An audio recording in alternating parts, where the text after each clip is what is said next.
अस्सलाम वालेकुम dear students. आज का ये मेरा लेक्चर सिर्फ स्टूडेंट्स के लिए नहीं है, बल्कि ये पूरे पाकिस्तान के लोगों के लिए है। ये लेक्चर हर उस शख्स के लिए है जो पुलिस इन्वेस्टिगेशन से अग्रीव्ड है। आज के लेक्चर में मैं आपको ये बताऊंगा कि आपने इन्वेस्टिगेशन जो है इसको ट्रांसफ़र कैसे करवाना है। जहां पर कोई पुलिस ऑफिसर इन्वेस्टिगेशन कर रहा होता है और आप उसकी इन्वेस्टिगेशन से मुतमिन नहीं है, तो वहां पे इन्वेस्टिगेशन को ट्रांसफ़र कैसे करवाना है। मैं बहुत सारी देखता हूं। आज मैं एक केस में गया हुआ था, तो वहां क्या हुआ कि किसी ने हाई कोर्ट में एक रिट फाइल की हुई थी कि मेरी इन्वेस्टिगेशन चेंज की जाए। तो ऑनरेबल हाई कोर्ट ने जो ऑर्डर किया वो ये था कि ये हाई कोर्ट के पास इख्तियार नहीं है कि वो इन्वेस्टिगेशन को ट्रांसफ़र करे। ये पावर है पुलिस की। ये पावर है पुलिस आर्डर 2002 में आर्टिकल 18A की 18A। तो फिर मैंने सोचा कि इस पर एक लेक्चर दिया जाए कि इन्वेस्टिगेशन को ट्रांसफ़र कैसे किया जाता है। मैं ये आपको वर्डिंग सारी पढ़ के सुनाऊंगा। ये सारी ज़िंदगी आपके जहन में रहनी चाहिए कि इन्वेस्टिगेशन को चेंज जो है, ट्रांसफ़र जो है वो कैसे करना है, कौन करता है ट्रांसफ़र, कितनी दफ़ा ट्रांसफ़र हो सकती है।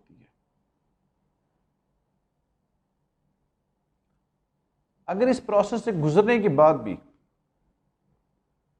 आप अग्रीव्ड हैं तो फिर अल्टीमेट आपके पास रेमेडी है, आप जाएं कोर्ट में। लेकिन जो पहला तरीक़ेकार है उसको तो अडॉप्ट किया जाए। तो आइए चलते हैं टॉपिक की तरफ। लेकिन टॉपिक पर जाने से पहले मेरा यूट्यूब चैनल अफरा सियाब माहौल एडवोकेट ज़रूर सब्सक्राइब करें और बेल आइकन को प्रेस करें, और कोशिश करें कि मेरी जितनी वीडियोज़ हैं वो सारी की सारी देखें, लाइक करें, कमेंट करें। आपका कोई क्वेश्चन है वो आप मुझसे पूछें। तो आइए चलते हैं टॉपिक की तरफ। मैं पढ़ूंगा आर्टिकल 18A पुलिस आर्डर 2002। तो शुरू करते हैं। हेडिंग है transfer of investigation with in 7 working days of the filing of an application. मैं सारे की रीडिंग करता हूँ, फिर मैं आपको समझाता हूँ। जहाँ पे मुझे ये ज़रूरी लगा कि आपको इस पॉइंट पर समझाना है तो वो मैं आपको क्लियर करूँगा, या आप कमेंट में मुझसे ये सवाल पूछ सकते हैं। With in 7 working days of the filing of an application, the head of the district police may, after obtaining opinion of the district standing board and for reason to be recorded in writing, transfer investigation of a case from the investigation officer to any other investigation officer or a team of investigation officer of rank equal to or higher than the rank of the previous investigation officer। अब ये है जी transfer of investigation. जब आपने suppose किया आपका case जो है, जो आपकी इन्वेस्टिगेशन जो है सब इंस्पेक्टर कर रहा है, और आप समझते हैं कि मेरी इन्वेस्टिगेशन जो है सब इंस्पेक्टर सही तरह से नहीं कर रहा, तो आप एप्लीकेशन देंगे। एप्लीकेशन आप किसको देंगे? हेड ऑफ डिस्ट्रिक्ट पुलिस को। हेड ऑफ डिस्ट्रिक्ट पुलिस जो भी होगा वो विद इन 7 वर्किंग डेज के अंदर अंदर डिस्ट्रिक्ट स्टैंडिंग बोर्ड जो होगा उसकी ओपिनियन लेगा, और फिर reason to be recorded in writing investigation को चेंज कर देगा। इन्वेस्टिगेशन एक पुलिस ऑफिसर से दूसरे पुलिस ऑफिसर के पास भी की जा सकती है, या इन्वेस्टिगेशन अगर सब इंस्पेक्टर कर रहा है तो पुलिस इंस्पेक्टर के पास भी इन्वेस्टिगेशन जो है वो ट्रांसफ़र की जा सकती है। अब पहली इन्वेस्टिगेशन तो हमने देख ली कि यहाँ हो गई। अगर यहाँ पे क्या होता है कि पर्सन स्टिल अग्रीव्ड है, या माना उसकी इन्वेस्टिगेशन जो है, जो उसने एप्लीकेशन दी वो एप्लीकेशन एक्सेप्ट ही नहीं हुई है, उसके बाद फिर उसके पास रेमेडी क्या होगी? फिर उसके बाद नेक्स्ट फोरम उसके पास होगा article 18 subsection 2। If the head of district police has decided an application for transfer of investigation, the regional police officer may within 7 working days of the filing of an application, after obtaining opinion of the regional standing board and for reason to be recorded in writing, transfer investigation of a case from the investigation officer or team of investigation officer to any other investigation officer or team of investigation officer of rank equal to or higher than the rank of the previous investigation officer or officers। अब यहां पर application जो है ultimate, पहले मैंने आपको बताया कि आप डिस्ट्रिक्ट पुलिस ऑफिसर के पास गए थे, वहां से आप अग्रीव्ड हैं, फिर आप एप्लीकेशन देंगे रीजनल पुलिस ऑफिसर को, आरपीओ को। अब आरपीओ साहब विद इन 7 वर्किंग डेज जो है ओपिनियन लेंगे रीजनल स्टैंडिंग बोर्ड की, और यहां पर फिर सेम वर्ड है, for reason to be recorded in writing transfer the investigation from one police officer to another police officer. उसके बाद टीम ऑफ इन्वेस्टिगेशन ऑफिसर होगी तो फिर किसी और टीम ऑफ इन्वेस्टिगेशन ऑफिसर जो होंगे उनके पास ट्रांसफर कर दी जाएगी, या हायर रैंक को कर दी जाएगी। अगर ये ऐसे ही कर रहे हैं तो सब इंस्पेक्टर के पास जो है इन्वेस्टिगेशन कर दी जाएगी, या इंस्पेक्टर के पास कर दी जाएगी। अब इसमें हमने देखा कि रीजनल स्टैंडिंग बोर्ड जो है वो डिसाइड करता है, वो ओपिनियन देता है। एप्लीकेशन तो अल्टीमेट आपकी आरपीओ साहब के पास गई, क्योंकि यहां पर हम वर्ड पढ़ते हैं कि ओपिनियन जब आ जाएगी। अब आगे चल के हम आपको बताएंगे कि डिस्ट्रिक्ट स्टैंडिंग बोर्ड के अंदर कौन कौन से मेंबर हो सकते हैं, और रीजनल स्टैंडिंग बोर्ड जो है उसके अंदर मेंबर्स कौन से हो सकते हैं। अगर माना कि रीजनल स्टैंडिंग बोर्ड आरपीओ साहब के पास जो आपने एप्लीकेशन दी थी, आप स्टिल अग्रीव्ड हैं, तो फिर आपके पास क्या रेमेडी है? फिर रेमेडी है आर्टिकल 18, जो इसका सब क्लॉज 3 है। वो कहता है if regional police officer has decided an application for transfer of N investigation, the provincial police officer may with in 30 days of filing of an application after obtaining opinion of the standing review board transfer investigation of a case to an investigation officer or a team of investigation officer of rank equal to or higher than the rank of the previous investigation officer or officers। अब यहाँ पर regional police officer का जो order था उससे person aggrieved है। अब इसमें दोनों शामिल हो सकते हैं, कंप्लेनेंट साइड भी हो सकती है और डिफेंस साइड भी हो सकती है। जब वो रीजनल स्टैंडिंग बोर्ड के ऑर्डर से जो एप्लीकेशन मूव की गई थी आरपीओ साहब के पास, वहां से अब चल के एप्लीकेशन जो है ये किसके पास आ गई है, यहां पर हम देखते हैं कि एप्लीकेशन जो ट्रांसफर की आई है वो प्रोविंशियल पुलिस ऑफिसर के पास आई है।